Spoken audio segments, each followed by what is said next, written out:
محترم سامعین اور عزیز احباب کرام اور میرے دیکھنے والے دوستوں، میں تمام کو السلام علیکم ورحمۃ اللہ وبرکاتہ بولتا ہوں۔ آج ہم نے آپ کے لیے فارسی کا ایک خصوصی پروگرام ہم آپ کے لیے شروع کرنے جا رہے ہیں۔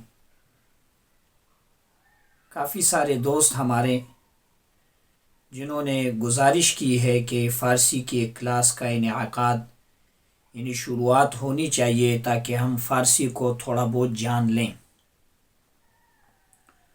تو سب سے پہلے میں اپنا تعارف کراتا ہوں، اس کے بعد انشاءاللہ زبان کے متعلق کچھ گفتگو کرتے ہیں، اور تیسرے نمبر پر فارسی زبان کی اہمیت کے متعلق، اور چوتھے نمبر پر ہمارے اس کورس کے متعلق کہ آپ کو اس کورس سے کتنا فائدہ اور کس طریقے سے ہوگا۔ تو پہلی بات تعارف کی، میرا نام مفتی ثاقب علی ہے۔ میری مادری زبان وہ پشتو ہے۔ میں نوشہرہ کا رہنے والا ہوں، مگر میں نے اپنے اساتذہ کرام سے فارسی کی کتابیں پڑھی ہیں، اور انہوں کی محنتوں کے کاوش اور انہوں کی دعاؤں کے بدولت آج فارسی تھوڑی بہت ہمیں آتی ہے۔ انشاءاللہ ہم آپ کے سامنے کوشش کریں گے کہ آپ کو تھوڑا بہت ہم سکھا دیں۔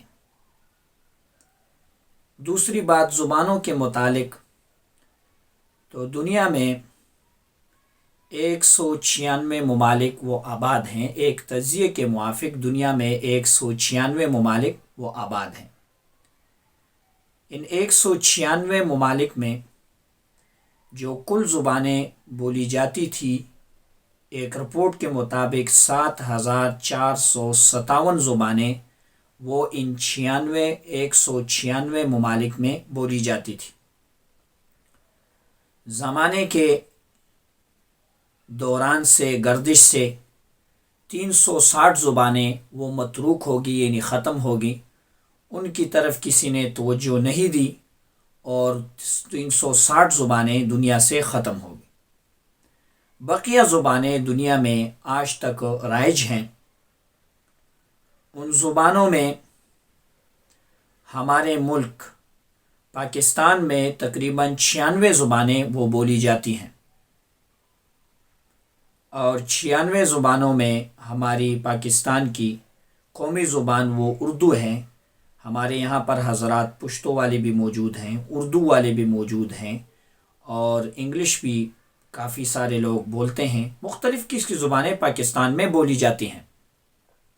بہرحال یہ تو زبانوں کے متعلق کچھ معلومات تھی جو تھوڑی بہت ہم جانتے تھے، آپ کے سامنے ہم نے پیش کی۔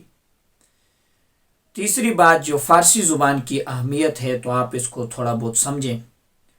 فارسی زبان کچھ ممالک ایران، اسی طرح ترکمانستان، افغانستان وغیرہ، یا کچھ اور ممالک ایسے ہیں جن کی قومی زبان وہ فارسی ہے۔ فارسی زبان تقریباً برصغیر میں 800 سال تک برصغیر کی جو دفتری زبان تھی وہ فارسی ہی زبان تھی، مگر آج ان کی زبان فارسی، یعنی دفتری زبان ان کی فارسی نہیں ہے۔ ہم چونکہ اس کورس کو ہم نے فارسی کی بنیاد پر شروع کیا ہے تاکہ آپ فارسی سیکھ جائیں، تو فارسی کے متعلق عرض کرتا چلوں کہ ہمارے ہاں رائج زبانوں میں اردو زبان زیادہ تر بولی جاتی ہے، یا اسی طرح میں چونکہ نوشہرہ کا رہنے والا ہوں تو پشتو زبان بھی بولی جاتی ہے۔ تو اردو کے حوالے سے فارسی زبان کا گہرا اثر وہ اردو پر موجود ہے۔ آپ اس سے تھوڑا بہت اندازہ لگائیے کہ ایران کے مشہور شعراء، جن میں مولانا جامی صاحب، مولانا رومی صاحب، اور اسی طرح حافظ شیرازی صاحب، مشہور شعراء فارسی کے ایران میں گزرے ہیں۔ ان تین شاعروں یا اور بہت سے شعراء جن سے برصغیر کے کافی شعراء اور کافی حد تک متاثر ہوئے، اور انہوں نے بھی فارسی میں اشعار لکھنا شروع کیے اور کتابیں لکھی باقاعدہ اس مضمون پہ۔ بر صغیر کے بڑے بڑے شعراء میں بیدل، امیر خسرو، علامہ اقبال وغیرہ، اسی طرح اور شعراء فارسی سے بہت زیادہ متاثر ہوئے۔ تو یہ تو فارسی کا اثر تھا اردو پر۔ اسی طرح پشتو پر بھی فارسی کا بہت ہی گہرا اثر ہے۔